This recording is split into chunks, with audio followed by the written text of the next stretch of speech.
भारत माता की। भारत माता की।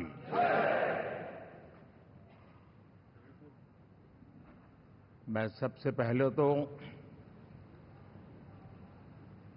इस सभागृह में उपस्थित एनडीए घटक दलों के सभी नेतागण,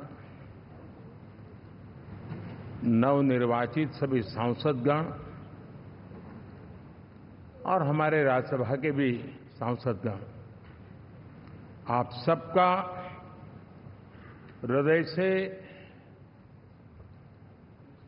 बहुत बहुत आभार व्यक्त करता हूं।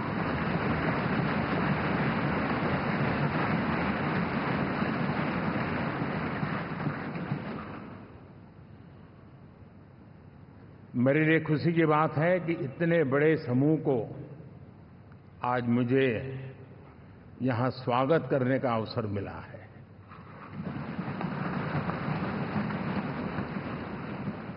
जो साथी विजयी होकर के आए हैं वे सभी अभिनंदन के अधिकारी हैं, लेकिन जिन लाखों कार्यकर्ताओं ने दिन रात परिश्रम किया है, न उन्होंने दिन देखा न रात देखी, और इतनी भयंकर गर्मी में हर दल के कार्यकर्ता ने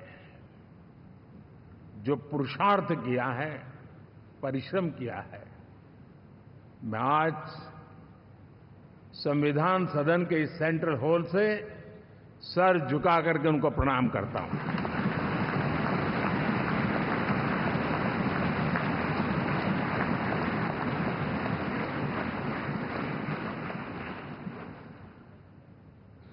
साथियों, मेरा बहुत सौभाग्य है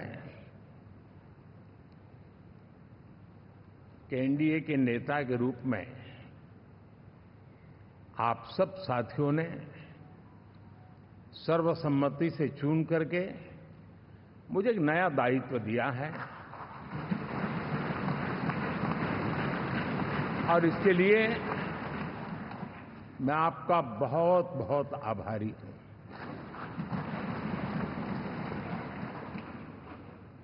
व्यक्तिगत जीवन में एक मैं जवाबदारी का एहसास करता हूं। जब 2019 में इस सदन में मैं बोल रहा था, आप सबने मुझे नेता के रूप में चुना था, और तब मैंने एक बात पर बल दिया था, विश्वास। आज जब आप मुझे फिर से एक बार ये दायित्व देते हैं, इसका मतलब है कि हम दोनों के बीच, हम आपस में विश्वास का सेतु इतना मजबूत है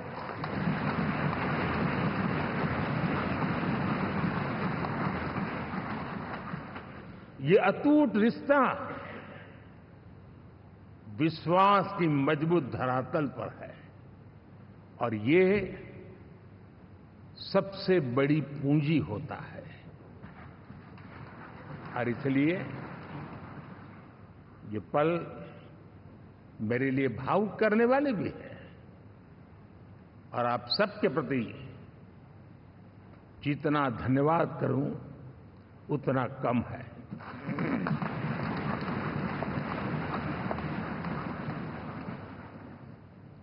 साथियों, बहुत कम लोग इन बातों की चर्चा करते हैं, शायद उनको सूट नहीं करता होगा, लेकिन हिंदुस्तान के इतने महान लोकतंत्र की ताकत देखिए कि एनडीए आज देश में 22 राज्यों में लोगों ने उनको सरकार बना करके सेवा करने का मौका दिया।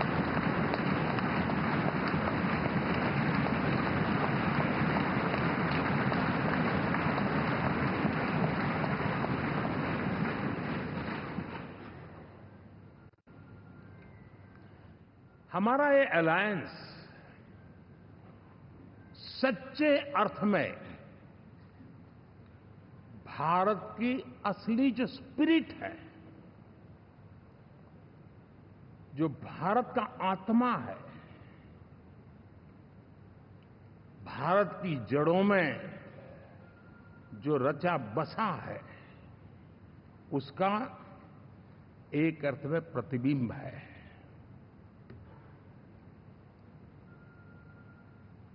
और मैं इसलिए कह रहा हूं कि थोड़ी नजर करें, हमारे देश में 10 ऐसे राज्य जहां हमारे आदिवासी बंधुओं की संख्या प्रभावी रूप से है, निर्णायक रूप से है, जहां इस आबादी आदिवासियों की ज्यादा है, ऐसे 10 राज्यों में से 7 राज्यों में एनडीए सेवा कर रहा है।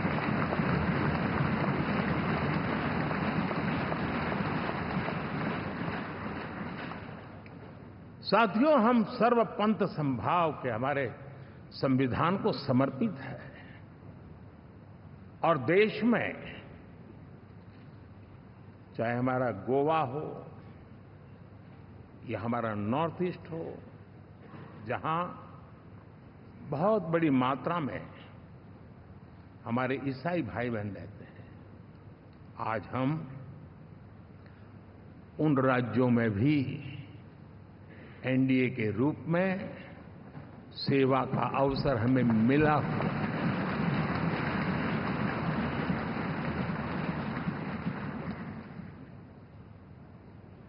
साथियों, प्री पोल अलायंस हिंदुस्तान के राजनीतिक इतिहास में और हिंदुस्तान की राजनीति में गठबंधन के इतिहास में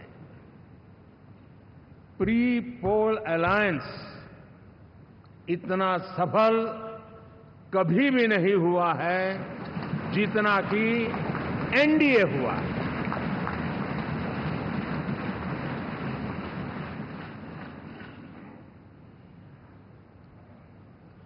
और ये गठबंधन का विजय,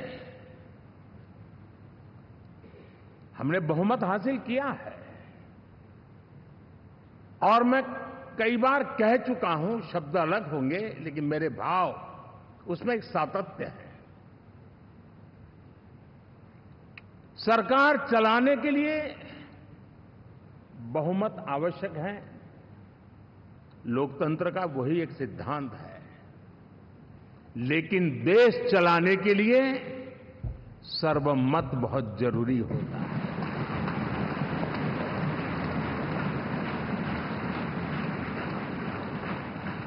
और मैं आज देशवासियों को यहां से विश्वास दिलाना चाहता हूं कि आपने जिस प्रकार से हमें बहुमत देकर के सरकार चलाने का सौभाग्य दिया है, ये हम सबका दायित्व है कि हम सर्वमत का निरंतर प्रयास करेंगे और देश को आगे ले जाने के लिए हम कोई कोर कसर नहीं छोड़ेंगे।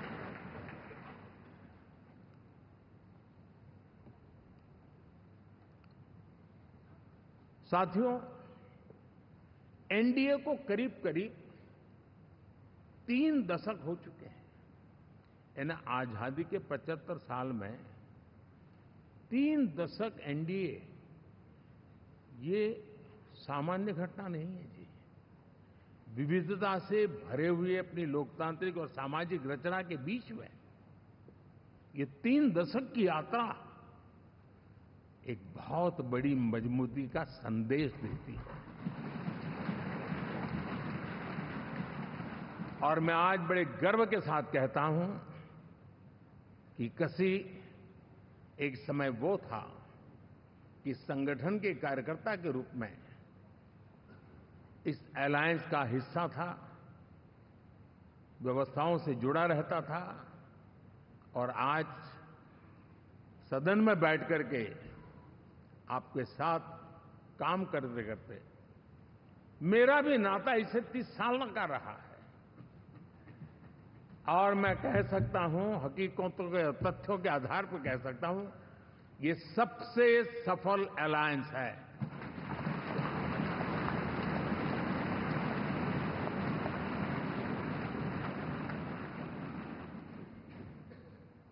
हम गर्व से कह सकते हैं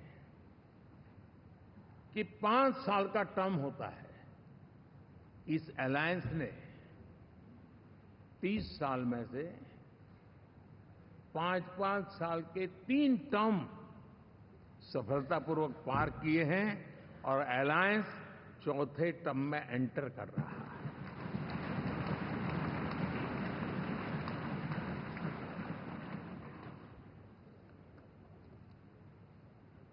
साथियों, इस बात को जो राजनीति के विशेषज्ञ हैं, अगर मुक्त मन से, मुक्त मन शब्द बहुत महत्व का है, वे सोचेंगे तो पाएंगे कि एनडीए ये सत्ता प्राप्त करने का या सरकार चलाने का कुछ दलों का जमावड़ा नहीं है। ये राष्ट्र प्रथम की मूल भावना से, नेशन फर्स्ट के प्रति कमिटेड,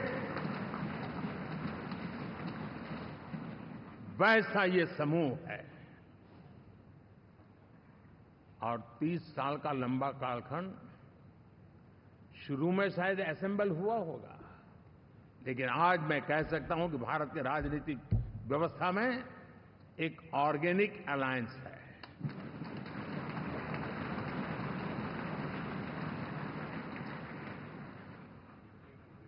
और ये मूल्य श्रद्धेय अटल बिहारी वाजपेयी, श्री प्रकाश सिंह जी बादल, श्री बाला साहब ठाकरे, श्री जॉर्ज फर्नांडिस, श्री शरद यादव, अनगिनत नाम मैं कह सकता हूं। इन लोगों ने जिस बीज को बोया था, वो आज भारत की जनता ने विश्वास का सिंचन कर करके उस बीज को वटवृक्ष बना दिया है।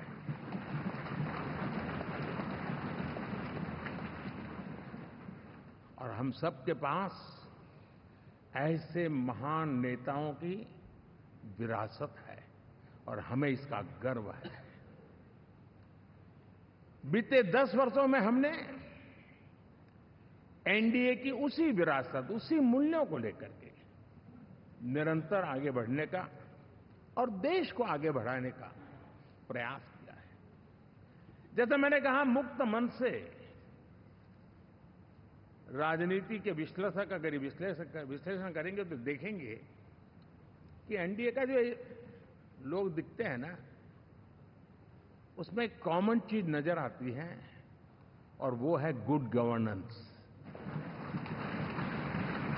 इन सबने अपने अपने समय में, अपने अपने कार्यकाल में जब जब जहां सेवा करने का मौका मिला है, गुड गवर्नेंस इस देश को दिया है। और इस प्रकार से एनडीए एक प्रकार से, एनडीए कहते ही गुड गवर्नेंस ये अपने आप पर्यायवाची बन जाता है। साथियों, हम लोगों के सभी के कार्यकाल में, चाहे मैं गुजरात में रहा हूं या बाबू हमारे आंध्र में रहे हो या नीतीश जी ने बिहार के लिए भरपूर सेवा की हो, हम सबके अंदर केंद्र बिंदु में गरीब का कल्याण केंद्रस्थ रहा है।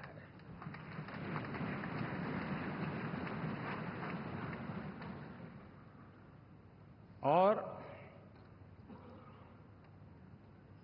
देश ने एनडीए के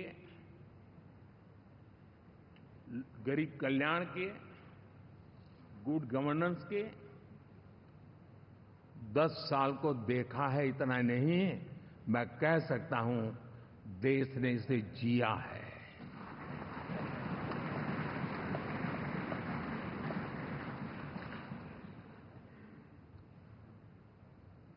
जनता जनार्दन ने सरकार क्या होती है, सरकार क्यों होती है, सरकार किसके लिए होती है, सरकार कैसे काम करती है, इसको पहली बार अनुभव किया है। वरना जनता और सरकारों के बीच में एक खाई की व्यवस्था ही बनी हुई थी। हमने उसको पाट दिया है। हमने सबका प्रयास का मंत्र देश को नई ऊंचाई पर ले जाने के लिए चरितार्थ करके देखा है। साथियों, एनडीए सरकार में हम अगले 10 साल में, मैं बहुत जिम्मेवारी के साथ कह रहा हूं, अगले 10 साल में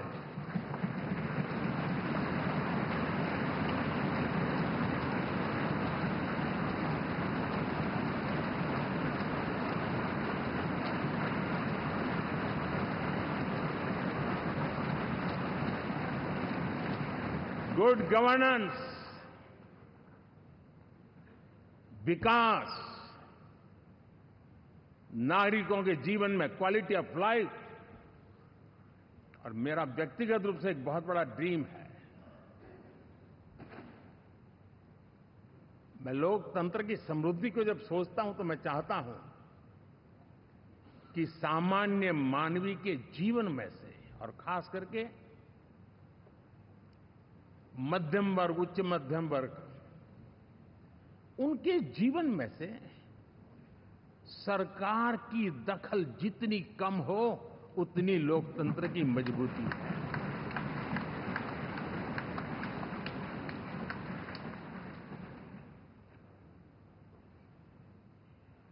और आज के टेक्नोलॉजी के युग में बहुत आसानी से हम, वरना एक दिन में 10 काम हो तो 10 अलग अलग वो सारी चीजें मांगेंगे। हम बदलाव चाहते हैं। गुड गवर्नेंस का ये भी एक महत्वपूर्ण पहलू है। लेकिन हम विकास का नया अध्याय लिखेंगे, गुड गवर्नेंस का नया अध्याय लिखेंगे, जनता जनार्दन की भागीदारी का नया अध्याय लिखेंगे, और सब मिलकर के विकसित भारत के सपने को साकार करके रहेंगे।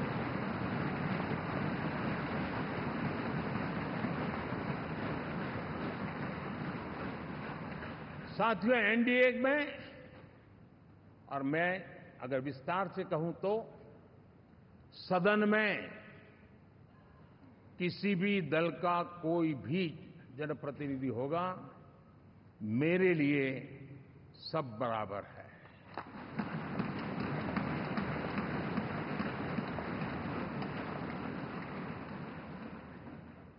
जब मैं सबका प्रयास की बात करता हूं तो मैं सदन में भी, चाहे वो लोकसभा हो या राज्यसभा हो, हमारे लिए सब बराबर है। और यही एक भाव है जिसके कारण 30 साल से एनडीए अलायंस मजबूती के साथ आगे बढ़ा है। अपना पराया कुछ नहीं है। सबको गले लगाने में हमें कभी कोई कमी नहीं रखी है। उसी का परिणाम है कि जनता का विश्वास भी जीत पाते हैं। साथियों, हमने 2024 में जिस टीम भावना से काम किया है और ग्रासरूट लेवल पे किया है, सिर्फ फोटो ऑप करना, नेता मिलकर के हाथ हिलाएं और फिर तुम्हारे रास्ते में मेरे रास्ते, ऐसा नहीं। ग्रासरूट लेवल तक सबने मिल करके ये जो काम किया है, और उसी ने हमें ऑर्गेनिक अलायंस का सामर्थ्य दिया है।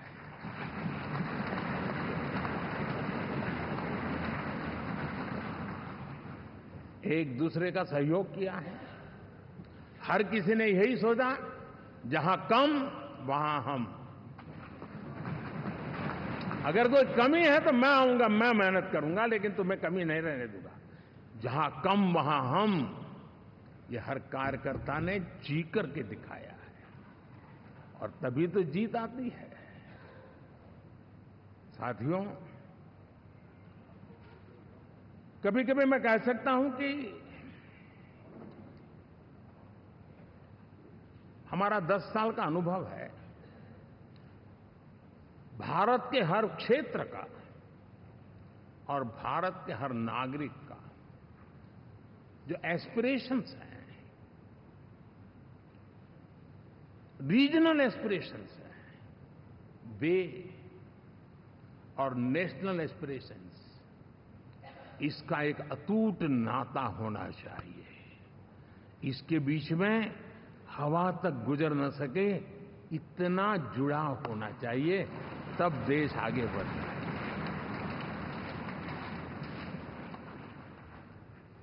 साथियों, इस चुनाव में मैं कुछ उल्लेख जरूर करना चाहूंगा, जो मेरी नजरिए से मैंने देखा है।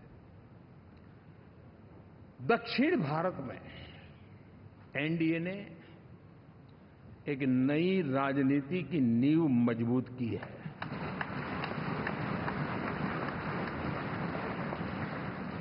अब देखिए, कर्नाटक एंड तेलंगाना, अभी अभी तो इनकी सरकारें बनी थी, लेकिन पल भर में ही लोगों का विश्वास टूट गया, भ्रम से लोग बाहर आ गए और एनडीए को गले लगा दिया। कर्नाटक और तेलंगाना में दोनों जगह।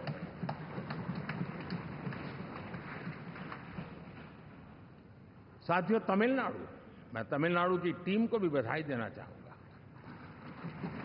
और वहां हमारा एनडीए समूह बहुत बड़ा भी है, और कईयों को पता था कि हम एक साथ एक सीट नहीं लड़ा पाएंगे, लेकिन इस लड़ाई में हम साथ रहेंगे। और मैंने बहुत से एनडीए के साथी तमिलनाडु में ऐसे हैं कि जिनका कोई उम्मीदवार नहीं था, लेकिन इस झंडे को ऊंचा रखने के लिए वो जी जान से जुटे थे।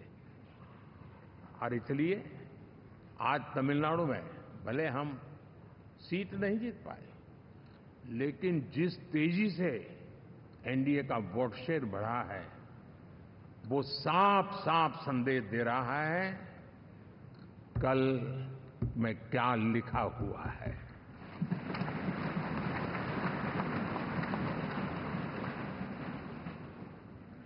साथियों, पुडुचेरी हो, केरला, हमारे सैकड़ों कार्यकर्ताओं के बलिदान हुए हैं। यूडीएफ हो या एलडीएफ हो, शायद हिंदुस्तान के राजनीतिक जीवन में इतना जुल्म एक विचारधारा को लेकर के जीने वाले लोगों पर हुआ होगा तो सिर्फ मैं कह सकता हूं केरल में हुआ है। जम्मू कश्मीर से भी ज्यादा हुआ है। उसके बावजूद भी सामने कहीं विजय नजर नहीं आता था। उन्होंने परिश्रम की पराकाष्ठा में कभी पीछे नहीं रहे, पीढ़ियां खपा दी, और आज पहली बार संसद में केरल से हमारा प्रतिनिधि बन के आया।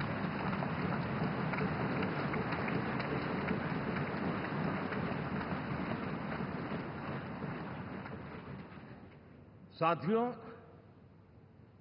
अरुणाचल में हमने लगातार, हमारी सरकार बनती रही है और भारी समर्थन से बनती है। सिक्किम में भी हमारे एनडीए की सरकार करीब करीब क्लीन स्वीप के साथ, अरुणाचल क्लीन स्वीप। आंध्र, मैं अबू बाबू को पूछ रहा था, बोले हिस्टोरिकली ये सबसे हाईएस्ट विक्ट्री है।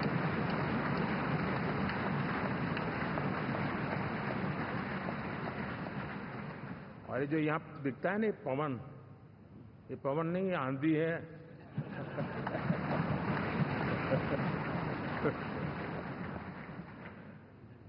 आंध्र ने इतना बड़ा हमारे प्रति जनमत दिया है। हिंदुस्तान के लिए एक सामान्य मानवी की विकास की जो जिजीविषा है, उसका प्रतिबिंब है। और महाप्रभु जगन्नाथ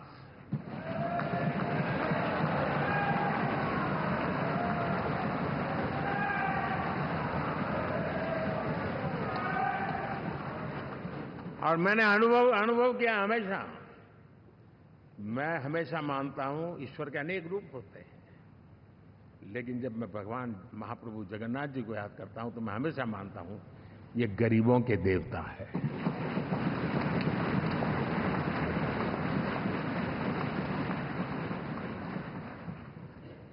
और वहां जो क्रांति रूप परिणाम आया है, मैं इसे एक रिवॉल्यूशन देख रहा हूं।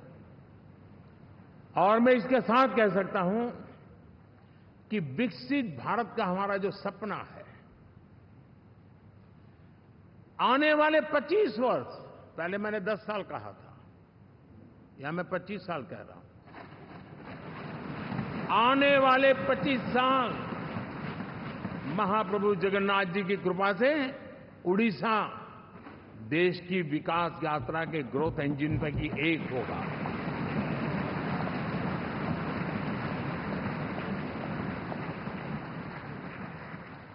साथियों, हम लोग जब 4 जून के नतीजे चल रहे थे, मैं तो अपने काम में कुछ व्यस्त था। बाद में फोन आना शुरू हो गए, तो मैंने किसी को पूछा, यार ये तो ठीक है आंकड़े वांकड़े, तो मुझे ये बताओ कि ईवीएम जिंदा है कि मर गया?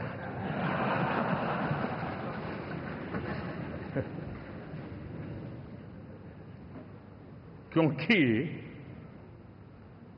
ये लोग तय करके बैठे थे कि भारत के लोकतंत्र और लोकतंत्र की प्रक्रिया के प्रति विश्वास ही लोगों का उठ जाए, और लगातार ईवीएम को गाली देना। और मुझे तो लगता था कि शायद इस बार वो ईवीएम की अर्थी का जुलूस निकालेंगे, लेकिन 4 जून शाम आते आते उनको ताले लग गए, ईवीएम ने उनको चुप कर दिया। ये ताकत है भारत के लोकतंत्र की, ये ताकत है भारत की निष्पक्षता की, ये भारत की ताकत है भारत के चुनावी तंत्र की, चुनाव आयोग की। और मैं मानता हूं कि ये आशा करता हूं कि 5 साल तो अब ईवीएम शायद मुझे नहीं सुनाई देगा, लेकिन जब 29 में हम जाएंगे तो फिर से शायद ईवीएम को लेकर के नाचने की शुरुआत करेंगे, क्योंकि इनके सुधरने की संभावना बहुत कम है। आप देखिए, चुनाव के समय मैंने पहली बार देखा, शायद हर तीसरे दिन इलेक्शन कमीशन के काम में रुकावट आए, इसके लिए सुप्रीम कोर्ट के दरवाजे खटखटाए गए, भांति भांति की एप्लीकेशन, और एक ही टोली थी। और लोकतंत्र के प्रति जिनका भरोभार अविश्वास, ऐसे लोग सुप्रीम कोर्ट का उपयोग करते हुए कैसे रुकावट डाले, इसका निरंतर प्रयास करते रहे। और चुनाव आयोग की ताकत का एक बड़ा हिस्सा अदालतों में, इस पीक आवर्स में, चुनाव के पीक आवर्स में, यानी कितनी निराशा लेकर के ये लोग मैदान में आए थे कि उन्होंने पूरा हमला उसी इंस्टीट्यूट पे लगा दो, ताकि चुनाव के कोई भी परिणाम आए, हम दुनिया के सामने भारत को भी बदनाम कर लें। ये षड्यंत्र का हिस्सा था दोस्तों, और कभी भी देश उनको माफ नहीं करेगा। साथियों, इंडी गठबंधन वाले जब ईवीएम का विरोध करते हैं तो मैं सिर्फ एक चुनाव के रूप में नहीं देख रहा। मैं मानता हूं ये लोग मन से पिछली शताब्दी के सोच वाले लोग हैं। वे टेक्नोलॉजी को हम महत्व न समझते हैं, न टेक्नोलॉजी स्वीकार करने को तैयार है। और ये सिर्फ ईवीएम में दिखाई दिया, ऐसा नहीं, यूपीआई में दिखाया। जब हमने कहा कि हिंदुस्तान के लोग डिजिटल ट्रांजैक्शन करेंगे, फिनटेक की दुनिया में आज हिंदुस्तान का नाम हो गया, मानने को तैयार नहीं। आधार आज देश की एक पहचान बना है। मैं तो देख रहा हूं कि मुझे कई देश कहते हैं कि हमें आधार की पद्धति से आगे बढ़ना है, आप कैसे मदद कर सकते हैं। उस आधार को रोकने के लिए सुप्रीम कोर्ट में बार बार जाकर के परेशानियां पैदा की। यानी मूलतः ये प्रगति के विरोधी, आधुनिकता के विरोधी, टेक्नोलॉजी के विरोधी इंडी अलायंस हमने देखा है। साथियों, इस देश के लिए ये भी चिंता का विषय है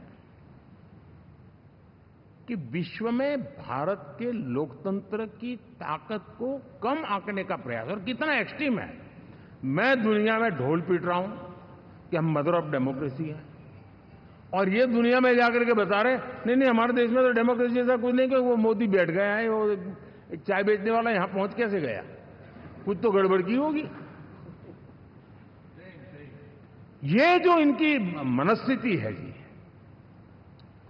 भारत के नागरिकों को चुनाव प्रक्रिया के प्रति अविश्वास पैदा करने का जो उनका षड्यंत्र है, मैं मानता हूं कि अब दुनिया भी भारत के लोकतंत्र की विविधता, विशालता, व्यापकता, गहनता, इन सबको भी जानने समझने के लिए आकर्षित होगी।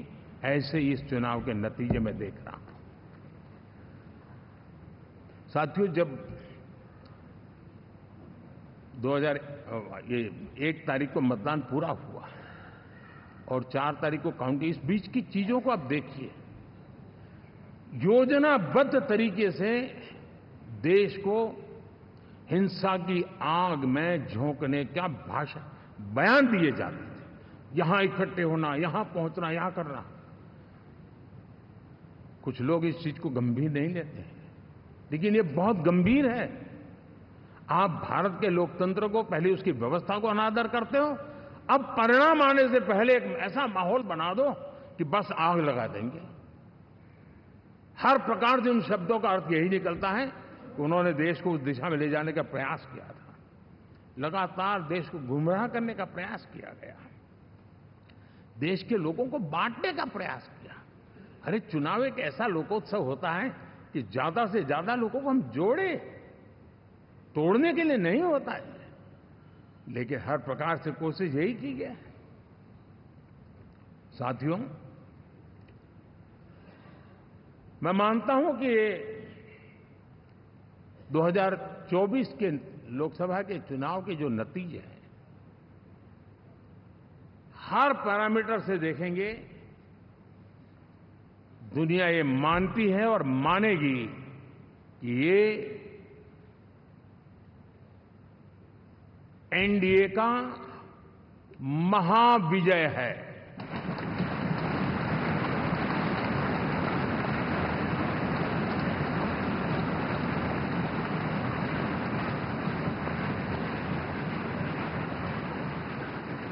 और आपने देखा 2 दिन कैसा चला, जैसे हम तो हार चुके हैं, गए।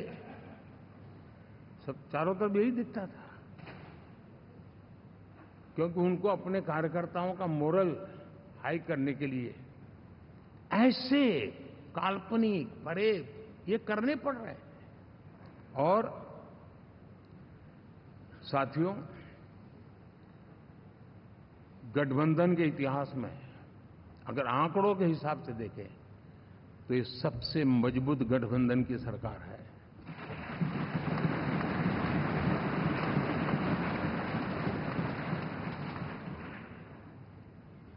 लेकिन कोशिश ये की गई कि इस विजय को स्वीकार न करना, उसको पराजय के छाया में ही डुबो के रखना। लेकिन उसकी ऐसी चीजों की बाल मृत्यु हो जाती है, और हो भी गई। लेकिन देशवासी जानते हैं कि न हम हारे थे, न हम हारे हैं।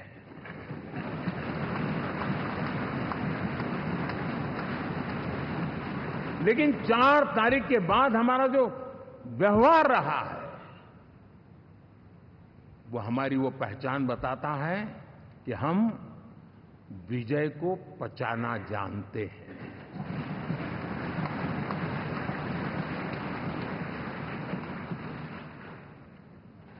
हमारे संस्कार ऐसे हैं कि विजय की गोद में उन्माद पैदा नहीं होता है और न ही पराजित लोगों के प्रति उपहास करने के हमारे संस्कार हैं। हम विजय को भी पचाते हैं और पराजित का भी उपहास करने की विकृति हम नहीं पालते। ये हमारे संस्कार हैं।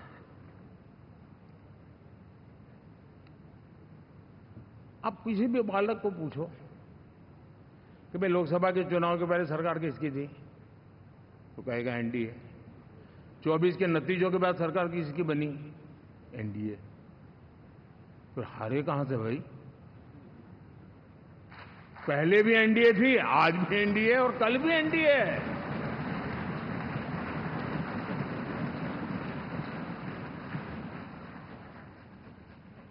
आप सोचिए 10 साल बाद भी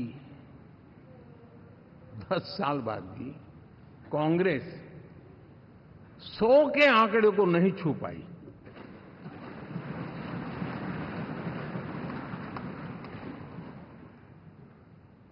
और अगर मैं 14, 19 और 24 3 चुनावों को जोड़ करके कहूं, कांग्रेस के 3 चुनाव जोड़ूं, तो इन 3 चुनावों में जितनी सीटें मिली है उससे ज्यादा हमें इस चुनाव में मिली है।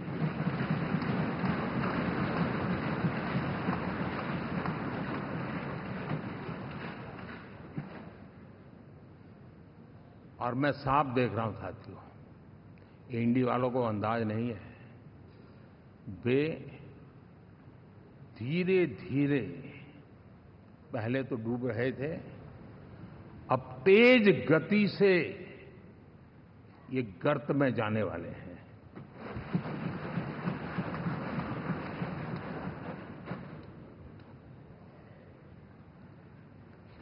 साथियों, इंडिया अलायंस वाले देश के सामान्य नागरिकों की जो समझ है, आज भी वो उसके सामर्थ्य को समझ नहीं पाए या समझना चाहते नहीं है। भारत के सामान्य व्यक्ति की भी एक समझ है और जो जमीन से जुड़ा रहता है ना, वो समझ को छूता है, समझता है, पहचानता है। वो वहां नहीं है। साथियों, इन लोगों का जो व्यवहार रहा है 4 तारीख के बाद, मैं आशा करता था कि वे लोकतंत्र का सम्मान करेंगे, लेकिन उनके व्यवहार से लगता है कि शायद उनमें ये संस्कार आए, इसके लिए हमें और इंतजार करना पड़ेगा। और तो मैं ज्यादा कुछ कह नहीं सकता। और ये वो लोग हैं जो खुद की पार्टी के पीएम का अपमान करते हैं, उसके निर्णयों को फाड़ देते थे। खुद की पार्टी को विदेशी मेहमान आ जाए तो उसके लिए चेयर नहीं होती थी। ये सारे दृश्य आपने देखे हैं। ठीक। और मैं समझता हूं कि इन सारी स्थितियों में से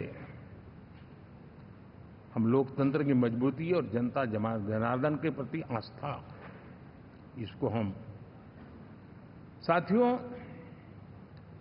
लोकतंत्र हमें सबका सम्मान करना सिखाती है। विपक्ष में भी जो सांसद जीत करके आए हैं, मैं उनको भी बधाई देता हूं।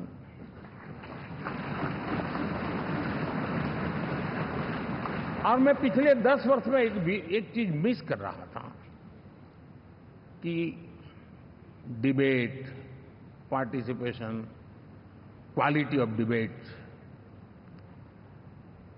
मैं मिस कर रहा हूं। लेकिन मैं आशा करता हूं कि अब इस नया जो सदन बना है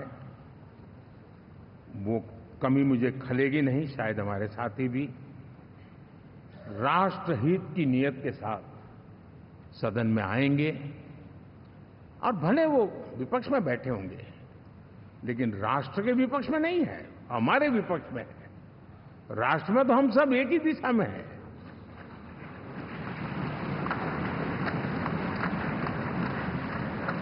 राष्ट्र में हमारा कोई पक्ष विपक्ष नहीं है। राष्ट्र में तो हम 140 करोड़ है और मैं आशा करता हूं कि वो राष्ट्र हित की भावना को लेकर के सदन में आएंगे और सदन को समृद्धि देने में वे कुछ न कुछ योगदान करेंगे। साथियों, 24 का जनादेश एक बात को बार बार मजबूती दे रहा है, बार बार मजबूती दे रहा है कि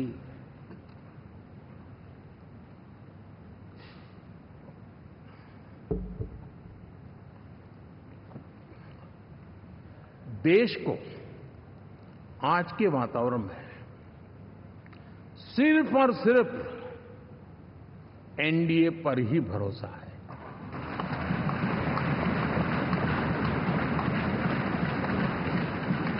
और जब इतना अटूट विश्वास है, इतना भरोसा है, तो स्वाभाविक है देश की अपेक्षाएं भी बढ़ेगी और मैं इसे अच्छा मानता हूं और हम सबका कर्तव्य भी मानता हूं।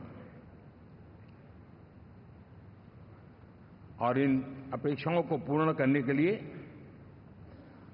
और मैंने पहले भी कहा था कि जो 10 वर्ष हमने काम किया है वो तो ट्रेलर है।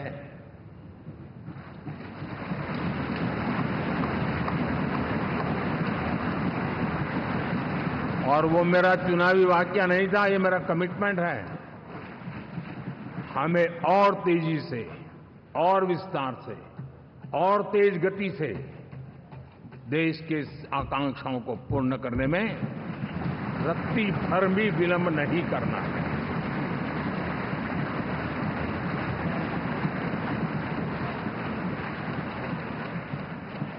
जनता जनार्दन चाहती है हम पहले से ज्यादा डिलीवर करें।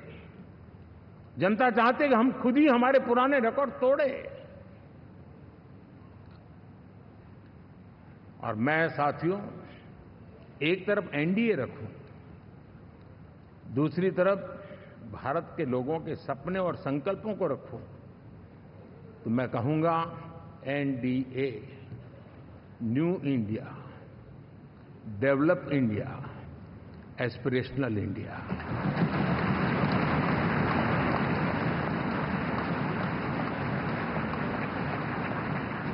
और इसी सपने और संकल्पों को पूरा करना, ये हम सबका संकल्प भी है, कमिटमेंट भी है और हमारे पास रोड मैप भी है।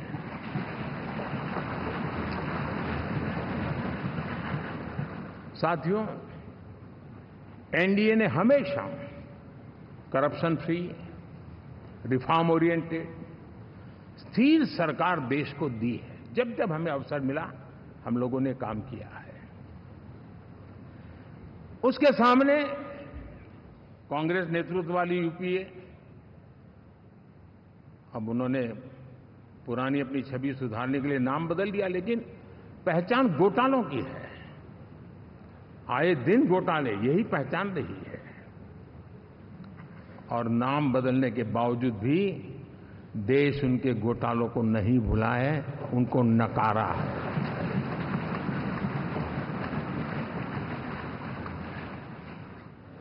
और मैं कह सकता हूं साथियों, इंडी अलायंस वालों ने एक व्यक्ति का अपोज करने के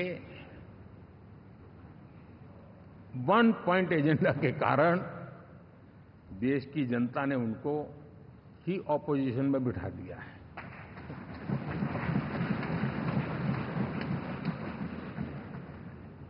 एनडीए विकसित भारत इस संकल्प को लेकर के चुनाव में गया था, देश के लिए सकारात्मक सोच को लेकर के गया था, देश की युवा शक्ति के सामर्थ्य को समझ करके नए अवसरों को लेकर के देश को आगे बढ़ने की बात लेकर के गया था, जबकि हमारे सामने जो लोग थे वो भ्रम फैलाना, झूठ फैलाना, यही गुमराह करने वाले काम यही करते रहे थे।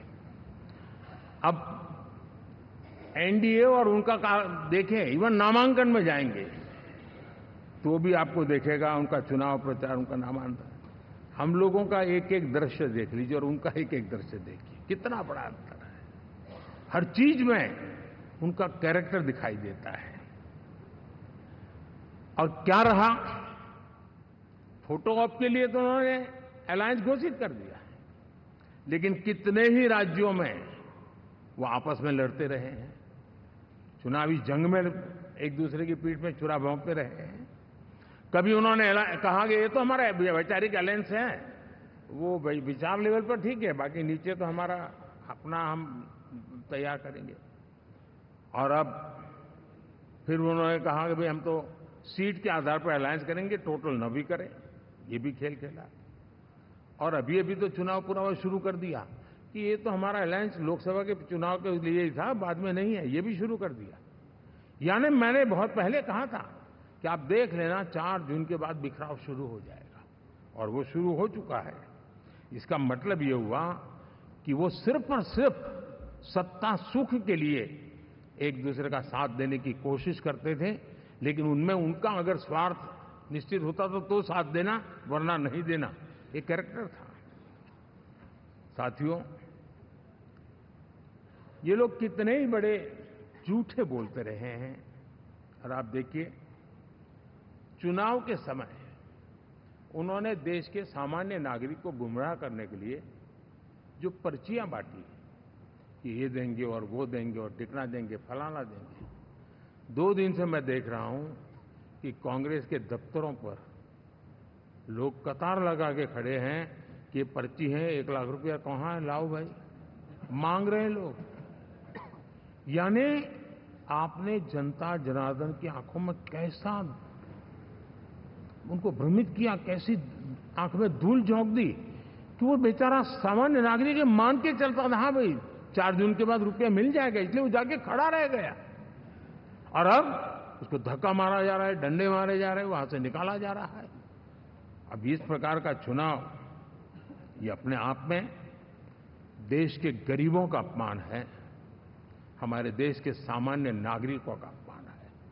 और कभी भी देश ऐसी हरकतों को न भूलता है, न ही कभी माफ किए बिना माफ कभी करता है।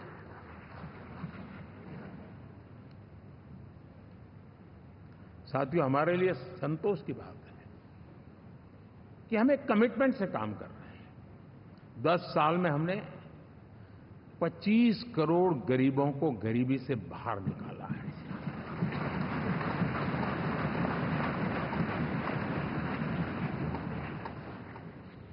गरीब कल्याण का एक सुरक्षित मजबूत कवच दिया है हमने उसको, और उसके अंदर भी एक नए एस्पिरेशंस पैदा हुए हैं कि हां, अब मुझे गरीब नहीं रहना है, और उसके लिए मुझसे जो हो सकेगा मैं हर अवसर का फायदा उठाऊंगा। 3 करोड़ गरीबों को घर, ये ऐसे कहने का आंकड़ा नहीं है जी, कितनी मेहनत पड़ती है मुझे मालूम है, लेकिन हम सफलतापूर्वक इसको कर पाए हैं। 4 करोड़ लोगों को दे चुके हैं, 3 करोड़ का हम संकल्प लेकर के आज से आगे बढ़ेंगे। यानी ये भी हिम्मत है कि 4 करोड़ देने के बाद जिन परिवारों का विस्तार हुआ है, जरूरत पड़ी है, और राज्यों की भी उसमें इच्छा है, 3 करोड़ नए घर बनाने का संकल्प। 70 वर्ष की आयु से ऊपर के व्यक्तियों को, नागरिकों को 5 लाख रुपए तक इलाज के लिए मुफ्त इलाज की व्यवस्था। मुद्रा योजना के तहत हमारे नौजवानों को कारोबार के लिए 20 लाख तक की उनकी बैंक से उनको लोन मिले, इसकी व्यवस्था। ये मैं समझता हूं कि वायदा हमारे तीसरे कार्यकाल की गारंटियां, सब मैं अभी बताता नहीं हूं, लेकिन इन गारंटियों के प्रति हम कमिटेड हैं और उसे पूर्ण करने के लिए हम कोई कमी नहीं रखेंगे। साथियों, गरीब का सशक्तिकरण और मिडिल क्लास को सुविधा, ये हमारी प्राथमिकता है, क्योंकि मध्यम वर्ग अब इस देश का एक बहुत बड़ा चालक बल है। भारत की ग्रोथ स्टोरी में ये ऐसे ऐसे नए फोर्सेस मैं देख रहा हूं जो हमारी बहुत बड़ी शक्ति बनने वाले हैं, और इसलिए हम उस पर भी उतना ही, और मिडिल क्लास की बचत कैसे बढ़े, सेविंग कैसे बने, उसके लिए, उसके क्वालिटी ऑफ लाइफ के लिए हम क्या कर सकते हैं, हमारी योजनाओं का विस्तार कैसे किया जाए, हमारे नीति नियमों में बदलाव कैसे किया जाए, उस पर भी हम आने वाले दिनों में काम चाहते हैं। साथियों, पंचायत से पार्लियामेंट तक हमारी नारी शक्ति की सक्रिय भागीदारी, ये हमारा कमिटमेंट है, और हमने हमारे पिछले कार्यकाल में नारी शक्ति वंदन अधिनियम करके उस बात को हमने आगे बढ़ाया है। और वो दिन दूर नहीं होगा जब हमारे सदन में बहुत बड़ी तादाद में हमारी माताएं बहनें देश का नेतृत्व करती हुई दिखाई देगी।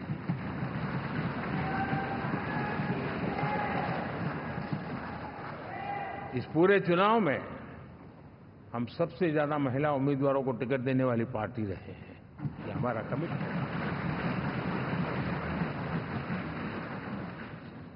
हमारी महिला सांसदों को जो आशीर्वाद देश की जनता ने दिया है, मैं इसके लिए विशेष रूप से उनका आभार व्यक्त करता हूं। और साथियों, आपने देखा होगा G20 समिट में दुनिया के सामने एक विषय लेकर के हम बड़े आग्रह से गए हैं, और वो है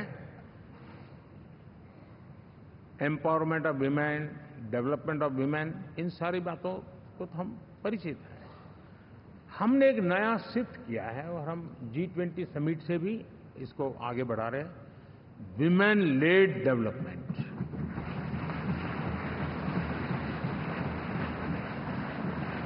एक बार हमारा इस प्रकार का कमिटमेंट बनता है तो परिवर्तन बिल्कुल साफ नजर आता है। साथियों, एनडीए का ये कार्यकाल बड़े फैसलों का है, तेज विकास का है, और अब हम समय गंवाना नहीं चाहते कि हम 5 नंबर की इकोनॉमी से 3 नंबर की इकोनॉमी पर पहुंचना है।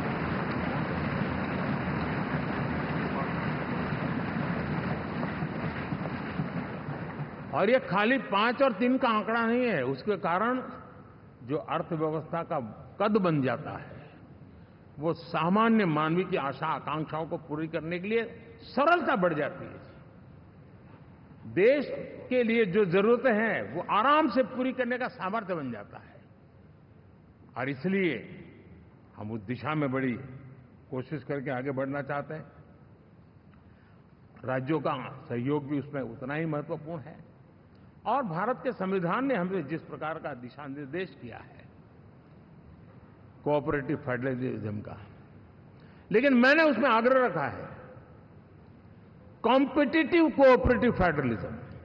हमारे राज्यों के बीच में भी तंदुरुस्त स्पर्धा हो, राज्य और केंद्र के बीच में भी तंदुरुस्त स्पर्धा हो, हम अच्छा करने की स्पर्धा करें, और उस दिशा में हम आगे बढ़ना चाहते हैं। और हमने देखा है कि जब मैं कॉम्पिटिटिव कोऑपरेटिव फेडरलिज्म की बात करता हूं, आपने देखा G20 समिट हम एक जगह पे कर सकते थे, हम भी मालाएं पहन करके फोटो निकलवा सकते थे, लेकिन हिंदुस्तान के अनेक शहरों में 200 से ज्यादा मीटिंगें हुई, और दुनिया भर के नीति निर्धारक जो कहे G20 देशों के और बाकी भी 5-7 देशों के, वो हिंदुस्तान के कोने कोने में गए, उनके देशों में जाकर के भारत की विविधता, भारत की विशालता, इसकी चर्चा कर रहे हैं।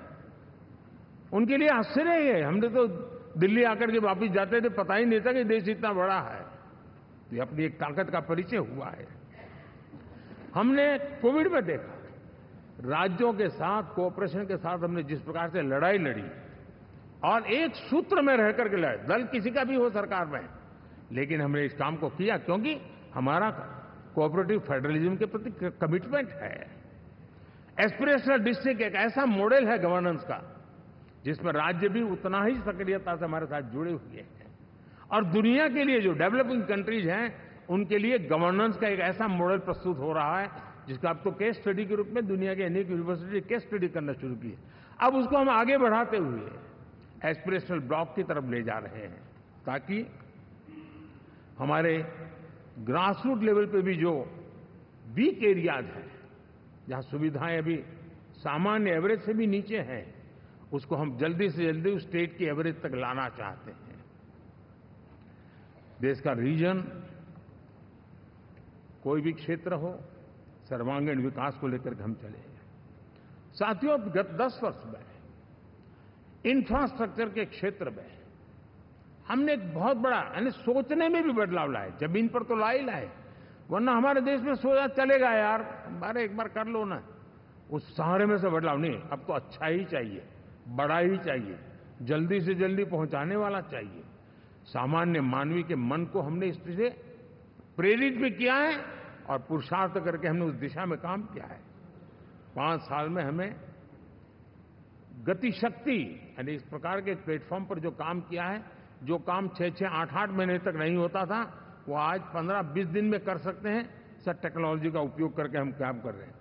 और ये जब होता है तो उसका मूल फायदा देश के नौजवानों के लिए रोजगार के अति अवसर बन जाते हैं। उनके लिए जीवन में सिलेक्शन के लिए बहुत बड़ा दायरा बढ़ जाता है। और वो हमें, साथियों, आज भारत दुनिया में विश्व के लिए एक नया मैन्युफैक्चरिंग हब के रूप में उभर रहा है। और जब हम मैन्युफैक्चरिंग हब कह रहे हैं, तब सिर्फ इलेक्ट्रॉनिक गुड्स या सर्विसेज की मैं बात नहीं कर रहा हूं। मैं फूड प्रोसेसिंग में भी आज दुनिया में हम बहुत तेजी से आगे बढ़ रहे हैं, और वो भारत के किसानों को बहुत बड़ी ताकत देने वाला है। उसी प्रकार से स्पेस हो, आर्टिफिशियल इंटेलिजेंस हो, स्टार्टअप्स की बात हो, स्किल जॉब अपॉर्चुनिटीज की बात हो, आज भारत बहुत तेजी से आगे बढ़ेगा, बढ़ रहा है, ये मेरा विश्वास है। साथियों, मुद्रा योजना, ड्रोन दीदी, विश्वकर्मा योजना, इसने भी नई संभावनाओं को जन्म दिया है।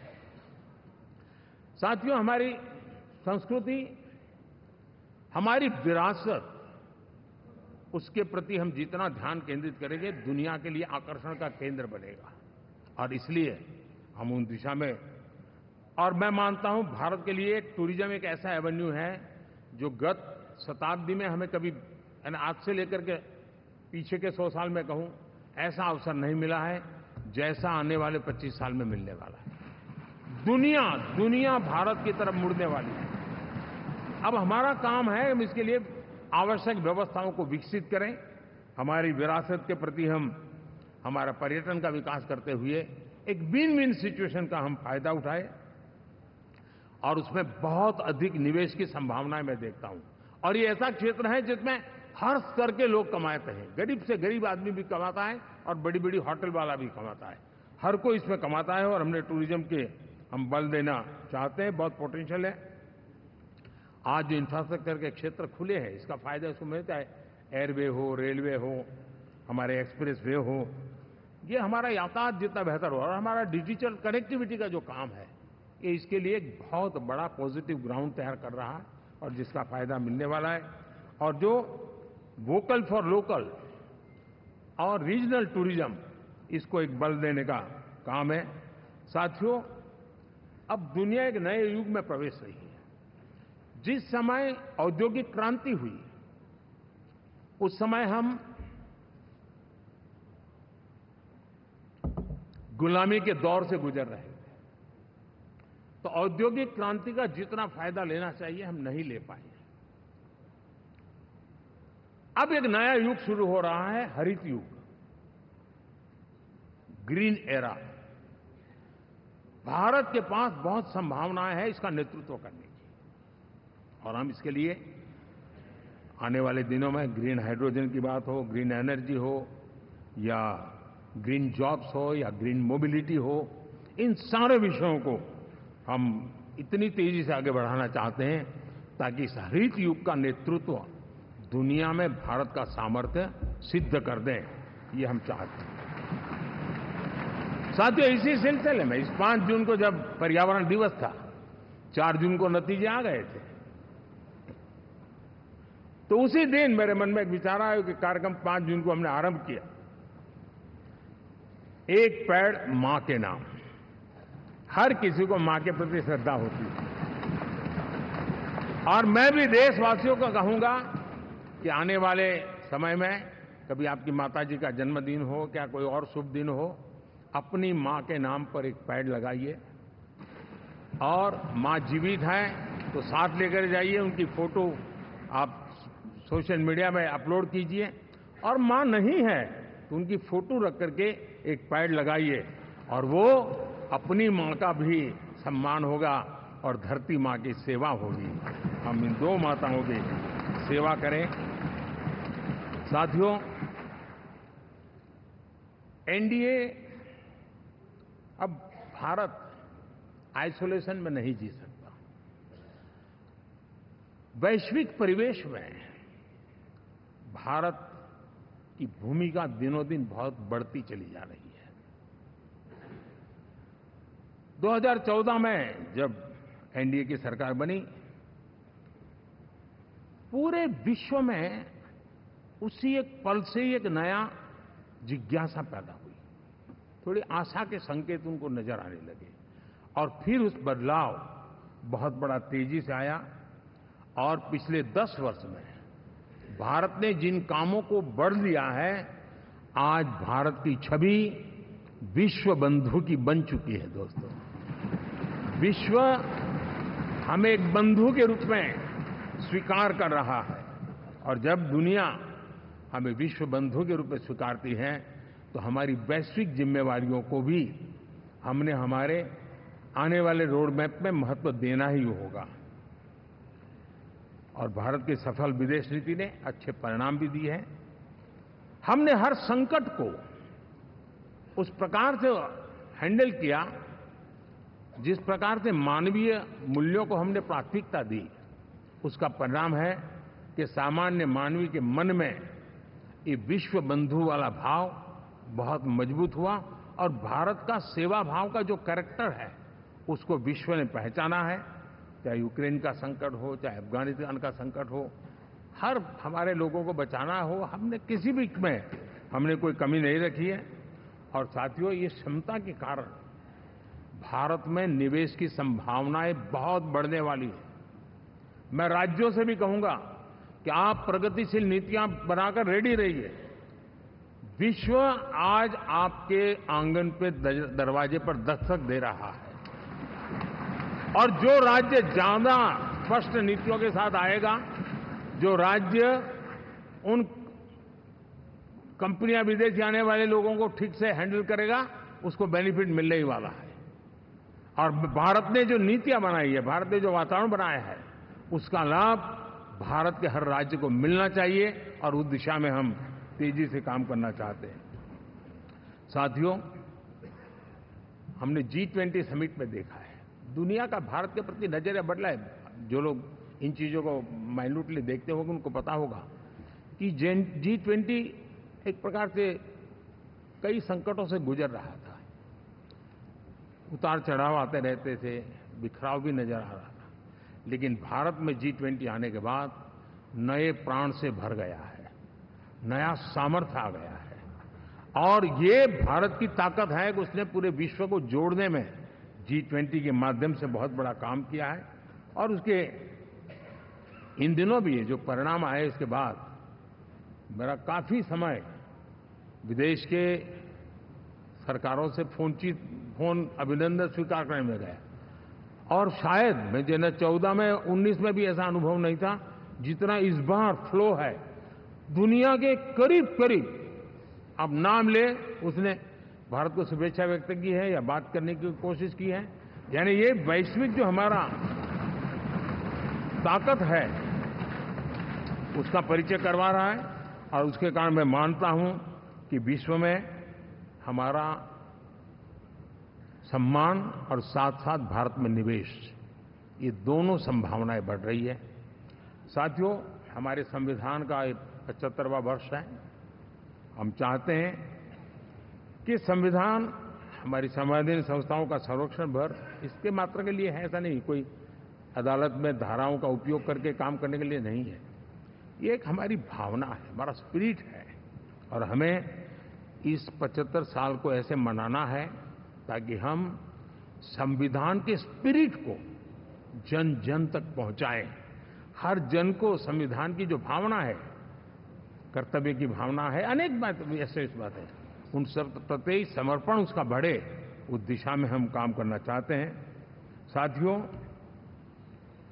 छत्रपति शिवाजी महाराज के राज्याभिषेक के 350 वर्ष के उत्सव में देश आज रंगा हुआ है, और हमारे लिए सबसे बड़ी प्रेरणा है, क्योंकि उसमें राष्ट्र प्रथम की भावना है। छत्रपति शिवाजी महाराज को याद करते ही राष्ट्र प्रथम की भावना हमें मजबूती देती है, और इसलिए हम देश में इसी एजेंडा को आगे रखते हुए, और जब इसी समय 350 साल का पर्व आया है, तो हमें अपनी पॉलिसी और परफॉर्मेंस और सामान्य मानवीय का जीवन बेहतर करना है, उसमें जरा भी विलंब नहीं करना है। साथियों, विकास की सारी तैयारियां, रोड मैप लेकर को हम चलेंगे ही, चल रहे हैं, लेकिन साथ साथ हम नए नए सांसद आए हैं, कुछ पुराने सांसद हैं, कुछ ज्यादा अनुभवी सांसद भी हैं। आप देखते हैं कि इन दिनों, पिछले 2 दिन से आप टीवी पे देखते होंगे, एक भी सच्चाई मुझे उसमें नजर नहीं आई। कोई ये कह रहा है, कोई वो कह रहा था, सब मैंने कहा भी जरा पूछो तो ये जानकारी लाते कहां से, गपगोले चला रहे, किसी के खाते में कुछ भी डाल करके चल रहा है। तो मतलब ये थोड़े दिन, क्योंकि 10 साल से ऐसे अवसर नहीं मिले हैं, तो शायद ये उबाल जरा ज्यादा रहेगा। लेकिन आप मान के चलिए जी, ऐसे लोग कोई पहुंचेंगे, बस साहब मेरा अच्छा संबंध है, मंत्री में आपका नंबर कर सकता हूं, आया, हमें भी पता नहीं होता यार, हो सकता है मिनिस्टर बनने का ही रास्ता होगा, तो हम भी गलती से उसका हाथ पकड़ लेते हैं, और वो पता नहीं वो किस खाई में डुबो देता है। कभी कभी तो शायद अब तो टेक्नोलॉजी ऐसी है कि हो सकता है मेरे सिग्नेचर से कोई लिस्ट बाहर निकल जाए कि ये मंत्री बन गए, हो सकता है कोई बुद्धिमान डिपार्टमेंट भी बांट दे। तो आजकल कई लोग सरकार बनाने में लगे हुए हैं, मंत्री पद बांट रहे हैं, पद बांट रहे हैं, व्यवस्था बांट रहे हैं। मैं आपसे आग्रहपूर्वक कहता हूं, और जो मोदी को जानते हैं, ये सारे प्रयास निरर्थक है वे।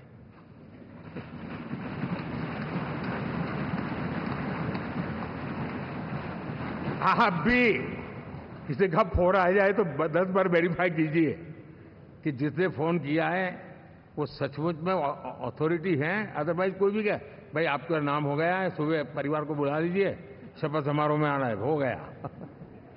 तो ऐसी गपबाजी करने वाली एक बहुत बड़ी फौज रहती है। कुछ लोग आदतन करते रहते हैं, कुछ लोगों को मजाक आती है लेकर, और कुछ लोग बद-इरादे से करते हैं। मेरा सभी सांसदों से आग्रह है कि हम इन सारे षड्यंत्रों का शिकार न बने।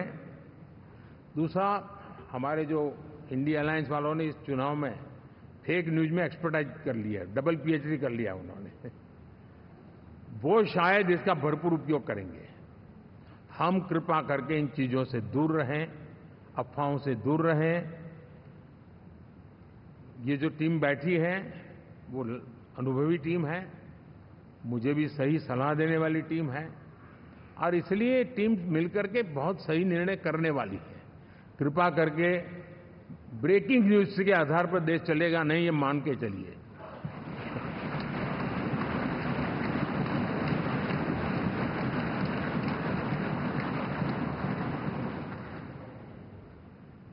साथियों, विकसित भारत का संकल्प लेकर के हम चले हैं।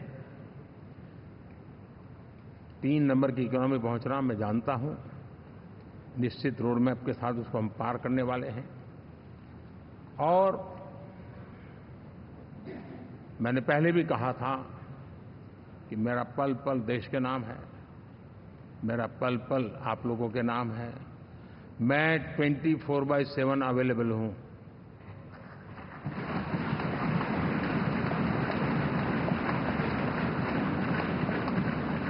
हमें मिलकर के देश को आगे बढ़ाना है।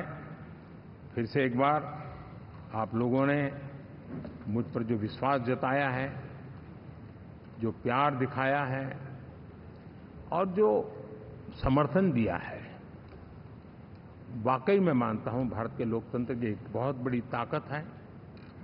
मैं जितना आपका आभार व्यक्त करूं उतना कम, और मैं विश्वास दिलाता हूं कि मैं आपकी आशा अपेक्षाओं को पूरी करने में, परिश्रम करने में कोई कमी नहीं रखूंगा।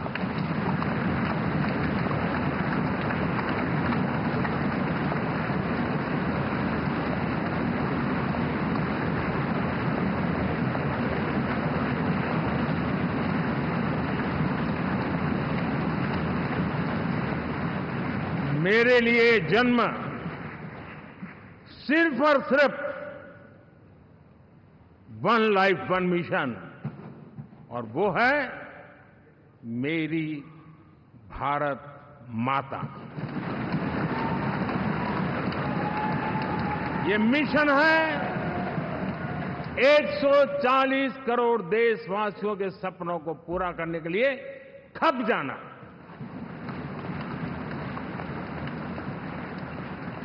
ये मिशन है 140 करोड़ देशवासियों को 1000 साल की मुसीबतों से जो गुजरी हुई पीढ़ी दर पीढ़ी है, उसे मुक्ति दिला करके सम्मान के साथ विश्व में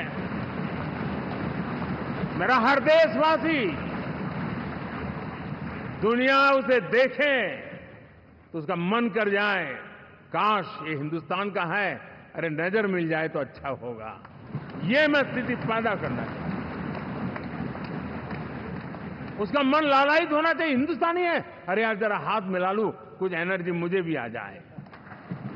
मैं देश को इस ऊंचाई पे ले जाना चाहता हूं। और साथियों, मुझे पक्का विश्वास है आपका साथ, आपका सहयोग, आपका अनुभव बहुत बड़े परिणामों की संभावनाएं लेकर के आया है। लोकसभा का ये गठन उन सभी आकांक्षाओं को पूरा करेगा। मैं फिर एक बार आप सबका हृदय से बहुत बहुत धन्यवाद करता हूं।